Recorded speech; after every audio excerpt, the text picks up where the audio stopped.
Hey, what's going on YouTube? It's Pyromancer here, and welcome back to my channel. Hope you're having a wonderful day, morning, afternoon, evening, whatever time it is, wherever you are in the world. And today, something very important has been revealed to us, my friends. Several things, but one in particular, which I want to talk about today. Now, if you did not play a priest in Legion, and if you have not read the lovely novel written by the lovely Christy Golden, Before the Storm, which details the events at the end of Legion, feeding into the start of the Battle for Azeroth, you may not be aware of a particular character. The older sister of ARTHAS Menethil, heir to the throne of Lordaeron, Calia Menethil. Now, 8.2.5 has finally introduced the model for Calia Menethil, and many do not understand the severity of what they are seeing. So, without further ado, allow me to reveal to you, on wowhead.com, Calia Menethil. And as we have known since it was written in the book, Calia Menethil was raised by a Naaru with the force and power of a Naaru, the combined efforts of Anduin Wrynn and Alonzus Faol. Calia Menethil was brought back from the dead, her body undecayed like a normal Forsaken. Calia Menethil is the first of her kind, an undead Lightforged. That is essentially what Calia Menethil is, reforged in the light, as Saara, the Naaru that partakes in her resurrection, refers to her resurrection as her being brought back as she herself and as the light would have her be. And Anduin did not know what the Naaru had meant by those words. He feared Alonzus Faol did not either. And as he let the power of the Naaru flow through him, Anduin Wrynn, he felt a quick flicker of fear. This, ladies and gentlemen, is an abomination, something that simply should not be. And as described in the book, she certainly does have alabaster skin, and not the traditional golden eyes of a Forsaken, no, but white eyes. How peculiar. I know of some other characters in the game who have white eyes. There are several. There's Zool. I believe Cho'Gall in one form had white eyes, but some that are more important, like Norgannon the Dreamweaver, a Titan. But even more important than those, Eonar, the Lifebinder, the one who I believe is behind the crafting of the Naaru, something that is directly responsible for the existence of this, what? Undead? Is that what we should call her? Is this even Calia Menethil anymore? As we're supposed to trust Saara, she was brought back as she herself and as the light would have her be. What does that mean? You know, there's a nice little quote that stems from a little bit of pop culture, but it's actually said by Zalato, desecrated image of Gorhal, who we presume is speaking to us as the consciousness of Y'Shaarj. And Zalato says, "Eyes are the windows to the soul. Shutter them forever." Eyes are the windows to the soul. You know, there are many characters in World of Warcraft who have different dispositions and different motives, whether they are intending to be deceptive or not. But there is one thing about characters that does not lie. Their eyes. Look upon Illidan or any of the demon hunters, and you will see fel in their eyes, leading to the truth of their demon soul. Their fel soul. Look upon Sylvanas or Gul'dan, and you will see the rage within them, their fury, made manifest through the truth in their eyes. And it is no different for Calia Menethil. Not any different for Velen, no different for Elisande, no different for Queen Azshara. The pride in her eyes, none other could match the light of lights. The Queen of Pride we may as well refer to her as, so vain and prideful. Calia Menethil is going to be a very big problem. And as people have already started to kind of point out, her garb is very cool, very unique. I'm actually pretty impressed with how the model looks. But some have even said she looks as though she's made of stone. Well, did you know that alabaster is stone? Kind of a white, very hard stone. You know, thinking about it, when I consider characters in the game and NPCs like the Maiden of Vigilance, Maiden of Virtue, Maiden of Vitality, many of the maidens which I would presume resemble to an extent Aenar the Lifebinder, a lot of them look like they're made out of alabaster. Almost as if there's no life to them at all. You know, when you consider the colors that you would associate with certain forces in the Warcraft universe, when you think of life, wouldn't you generally associate the color green with life? Or even gold would be better than white. Why white? That's a good question. Why did Calia Menethil's eyes glow white, and why do Aenar the Lifebinder's eyes glow white? Why is it described in Before the Storm that Calia Menethil, her voice was echoing and sepulchral? And if you listen to the audio clips of Aenar the Lifebinder, which I will insert in this video, her voice is echoing and sepulchral. Welcome, mortals, to my sanctuary. For countless ages my spirit has lingered here, safe from the Dark Titan's grasp. But he has found me at last, and comes to claim my power. I implore you, stand with me. Together, we can drive back this onslaught and deprive Sargeras of victory.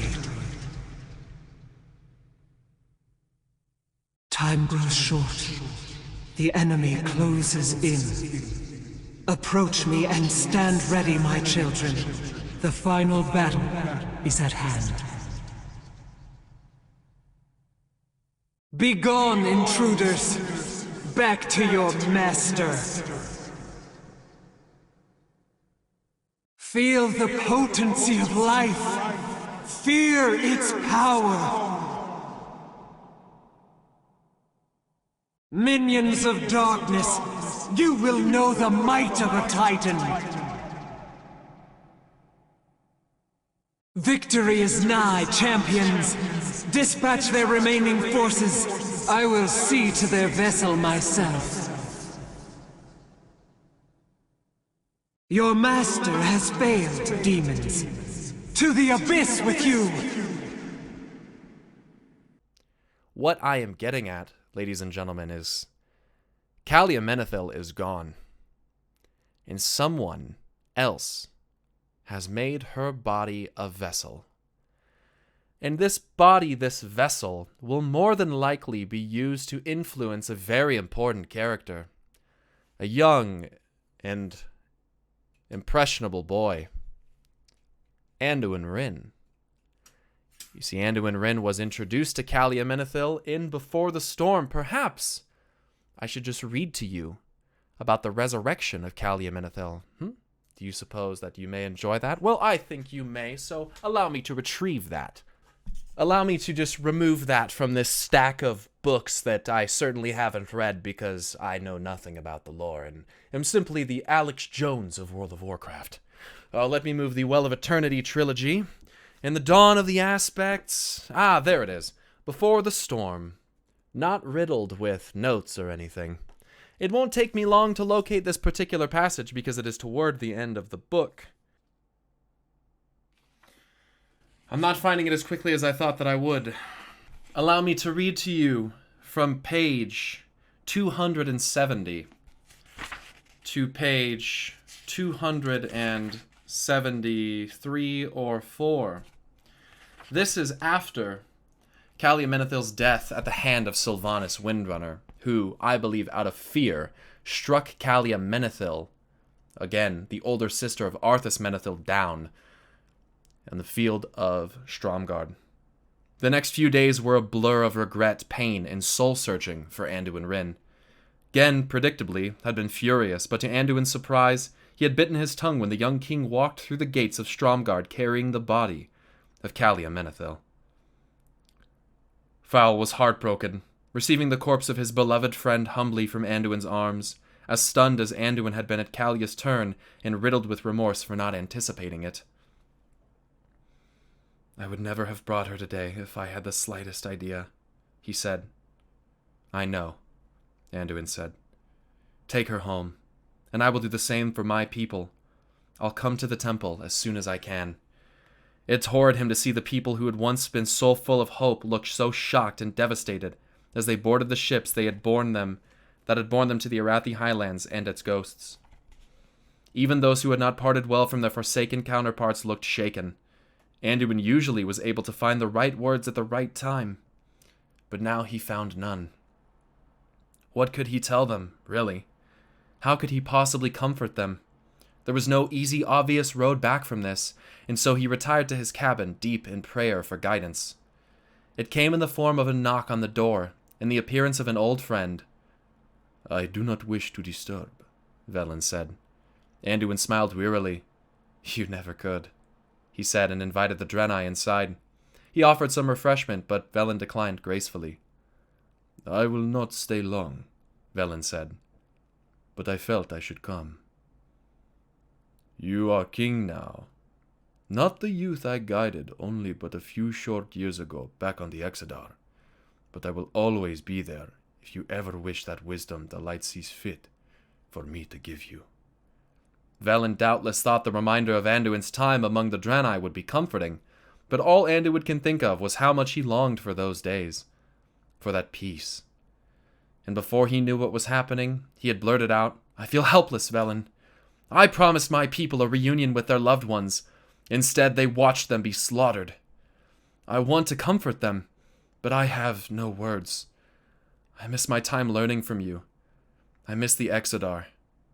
I miss Oros." Velen smiled sadly. "We all do," he said. "But we cannot go back to happier times. We can only live in the present.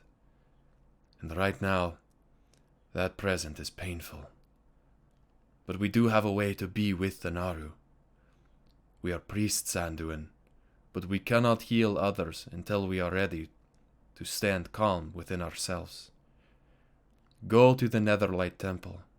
Share your grief with Fowl, and in doing so, help each other. Speak with Saara. See what it has to say to you. There is time. Then you can greet your people on the docks and, light willing, know what to say to help their wounded hearts." Anduin smiled. "I'll never be as wise as you, old friend." Velen chuckled and shook his head ruefully. "My only wisdom is to understand that I am not." The Netherlight Temple. When Anduin entered the temple, he saw at once that something was happening. It seemed as though everyone in the temple had clustered around the entrance to Saara's chamber, which was marked by its constant radiance. By the way, just so you guys know, Saara is a Naru that was a void god at one point that got turned back into a Naru. Great! Anduin, frowning, hastened toward the crowd, making his way through the priests who stood or knelt, silent, reverent. Up ahead, Anduin could see the radiant lilac form of Saara, and despite his heartache and confusion, he felt the Naru's comforting brush upon his spirit. For the record, I don't really like how the Naru do this. I know it sounds like a great benevolent good thing, but them just soothing your spirit is very dangerous. It makes it too easy to be comfortable and trusting around Naru. We saw what Zira did to Illidan. We should not be trusting of Naru in general. Calia Menethil's body hovered in front of Saara. She lay in the air as if she were sleeping. Her hands folded on her breast. Her blonde hair gleamed almost as brightly as the Naru itself. Falling softly, her golden white robes draping her slender frame. Fowl knelt in front of the crystalline entity, his head bowed in prayer. High Priestess Ashana stepped beside Anduin and said quietly, "Something is happening to Calia. Her flesh has not yet begun to decompose.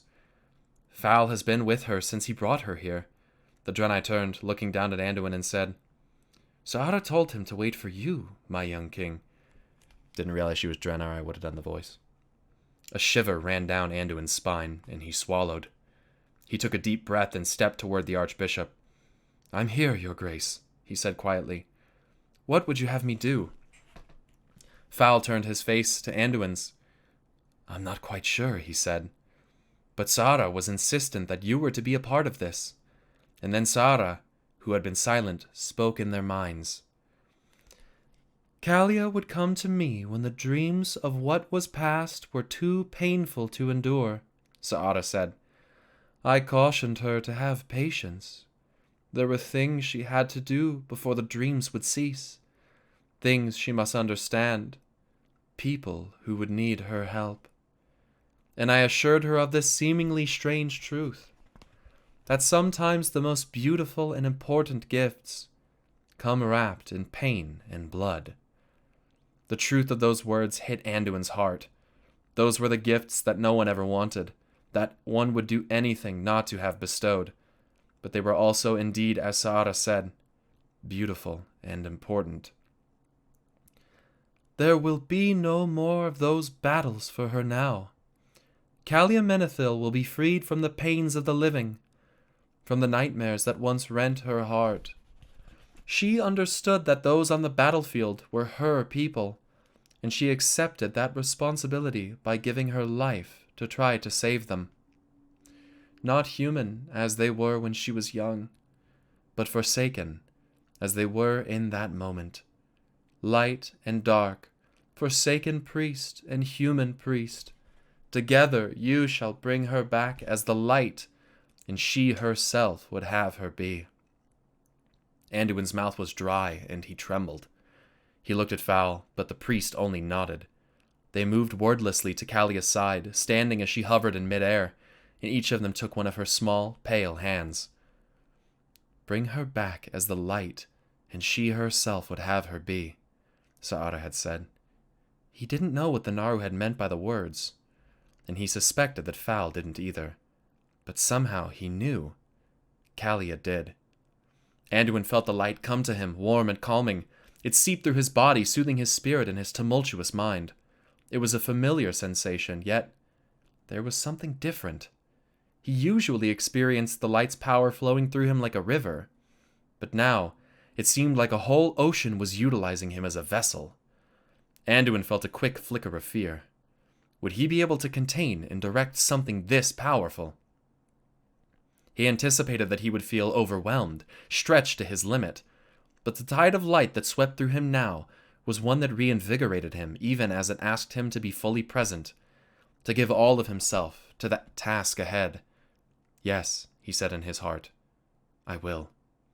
The light limned him in its warm hue, and it chased around the still yet completely intact body of the Queen of Lordaeron, and whirled about the forsaken Archbishop. Anduin felt it swell like a wave, then crest and break, emptying him, but not depleting him. The cold hand in his squeezed. Anduin gasped as Calia opened her eyes. They glowed a soft, gentle white, not the eerie yellow hue of a Forsaken's.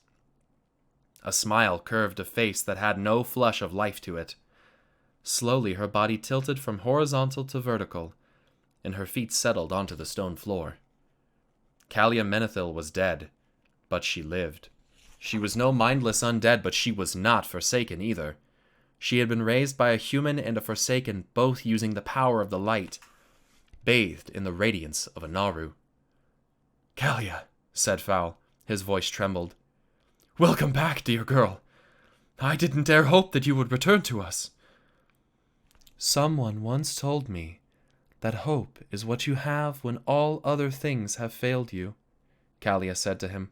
Her voice was echoing, sepulchral. But like Fowl's, it was warm and kind. Her white gaze went to Anduin. She smiled gently. "Where there is hope, you make room for healing, for all things that are possible, and some that are not." Anduin watched as everyone responded to Calia's what? Resurrection? No, she was still dead. Dark gift? That wouldn't be accurate either, because it was the light that had been present today. There was nothing of darkness in this undead woman. After a short time, though, she turned to Anduin and gave him a rueful smile. "Thank you," she said, "for helping the Archbishop bring me back." "The light didn't need my help," he said. "Well, then, for not abandoning me on the field." "I couldn't do that," he frowned and asked quietly. "Was that your plan all along? To use my work on the Gathering as a chance to reclaim your throne?" Sorrow flitted across her pale face. "No, not really. Come, sit with me." The resurrection, if that's what you want to call it, of Calia Menethil. One of the biggest mistakes Sylvanas has ever made was killing Calia Menethil. What Calia says right there is very important, because it directly relates to ANR the Lifebinder. She says, "Hope is what you have when all other things have failed you. Where there is hope, you make room for healing, for all things that are possible, and some that are not." That is to say, with hope, you basically have God mode. However, remember upon the seat of the Pantheon, and yes, I will once again refer to the Argus the Unmaker fight because it is incredibly important. When sea and sky, when earth and fire, when time himself and space, as Norganon, had all tried to save us, even Agrimar in his bulwark that he provided to the tank during the fight, when all of those things had failed, and Argus still won, death triumphs over life and Argus kills us. Mortals should fall at the hand of death. But what does ANR the Lifebinder say? Hope is not lost, High Father. The spark of life still flickers within these mortals. Arise, champions. Fight to save your world. And ANR the Lifebinder breaks the most basic and fundamental rule of the cosmos. Life does not triumph over death, but when all other things had failed, where hope existed, ANR made room for healing, for something that was not possible. She broke the code, just as she has done with Calia Menethil. And some of my cohorts, if you would like to call them that, in speculation, believe that Calia Menethil will end up being a raid boss, a very important one, and is the avatar of life herself.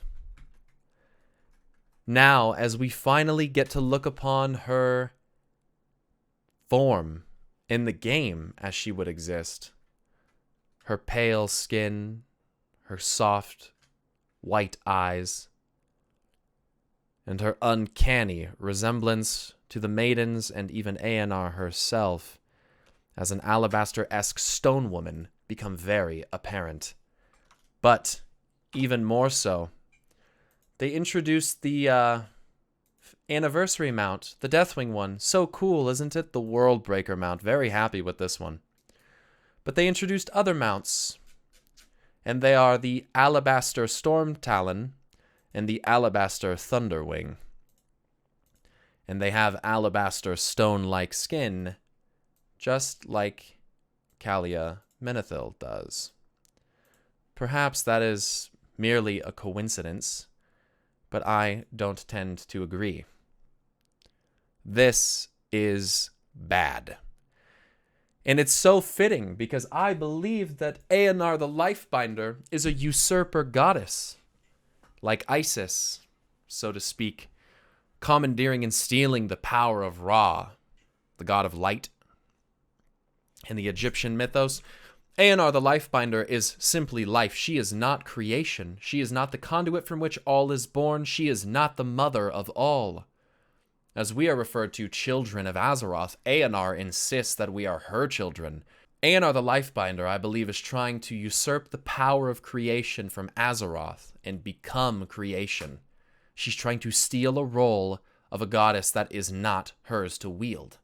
It is not her responsibility, nor is it her power to do so.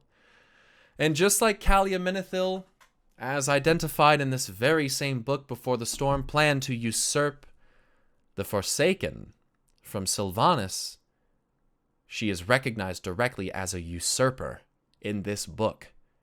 How fitting is it that the Lifebinder would choose such a character like Calia Menethil, a usurper, dressed in her regal garb, to be her avatar.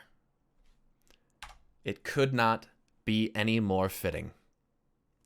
And as I have warned and cautioned you all against for some time, the Titans are coming. The light is coming. Reorigination is coming. And there's only one way out of this, and you can fight it all you want, but it is inevitable. It will come. He will come. And we will find ourselves walking amongst the shadows soon enough, whether you believe the leak or not. That is all I have for you this evening. We will talk about the other Datamine stuff at a later time, like the inevitable Durotar Warfront and inevitable raid in which we fight Sylvanas. Oh, and also Rathian's back, and his model looks nice. Thank you guys for watching this video. If you enjoyed, please do hit the like button, as it's the best way to let me know that you enjoy my content here on YouTube, and hit the subscribe button. We are flying up in subscribers at the moment, and I am so humbled by that. Thank you guys so much for your continued support. I cannot express my appreciation here in words. If you guys aren't aware, I do have a Twitch stream, twitch.tv/Pyromancer. And now that Ninja is gone, you can give all your Twitch Prime subs to me, if you want. I also have a Twitter, twitter.com/PyromancerSarg. There will also be a link to that in the description down below. And lastly, I do have a Patreon, patreon.com/Pyromancer, where you can support me if you want to throw a couple dollars or $5 or $20 my way each month to help me pay the bills. I would certainly appreciate that. But with that all being said, I digress. I appreciate you guys so much for watching this video. Thank you once again. Stay awesome. And until next time, I'll see you guys later. Peace!